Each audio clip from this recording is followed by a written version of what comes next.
हमारे YouTube channel में आपका स्वागत है। आइए सुनते हैं दुष्ट लोमड़ी और मोर की कहानी। एक घने जंगल में एक कौवा और मोर रहते थे।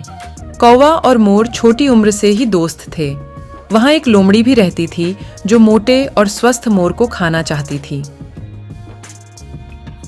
अगले दिन लोमड़ी उस जगह पर आई जहां मोर और कौवा बात कर रहे थे।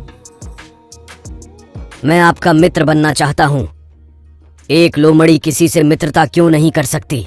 प्लीज मुझे खुद को साबित करने का मौका दें। मैं अच्छा दोस्त बनूंगा।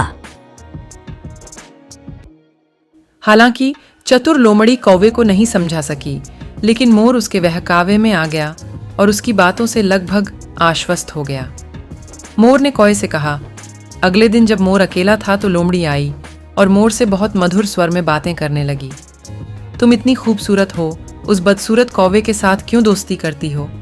मेरा दोस्त बनो और मैं तुम्हें पास के एक खेत दिखाऊंगा जहां फसलें प्रचुर मात्रा में हैं।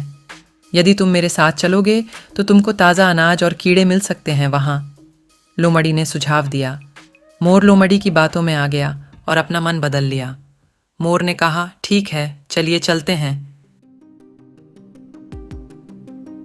जल्द ही लोमड़ी मोर को उस खेत में ले गई।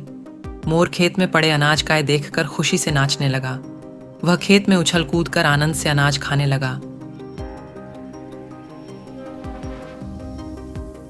अचानक जाल में फंस गया। वह डर के मारे रोने लगा। लोमड़ी बहुत खुश हुई। आखिरकार उसका चाल कामयाब हो ही गया। लोमड़ी ने मन में कहा, मेरा दोपहर का भोजन जाल में फंस रहा है। लोमड़ी के मुंह में पानी भर गया। वह मोर को खाने ही वाला था, लेकिन अचानक उसने कौवे को देख लिया, इसलिए वह एक पेड़ के पीछे छिप गया। इसी बीच कौवे ने मोर को जाल में फंसा हुआ देख लिया। कौवे ने खुद से कहा, लगता है मेरा दोस्त, वह मुसीबत में है, मुझे मदद करने की ज़रूरत है उसे। मोर चिल्लाया, अरे मेरे दोस्त, मुझे माफ़ कर दाए, मैं आपकी बात न सुनने के लिए इसी का हकदार हूँ। आपने मुझे लोमड़ी के विरुद्ध चेतावनी दी थी, मगर मैं अपनी खूबसूरती के घमंड में था। आने जैसे ही किसान खेत के पास पहुंचा, कौवे ने उससे नाटक करने को कहा मानो वह मर गया हो। उनकी योजना के अनुसार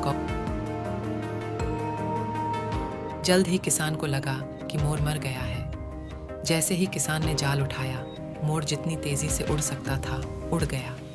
कौवे ने मोर को बचाया और वे एक बार फिर सबसे अच्छे दोस्त बन गए।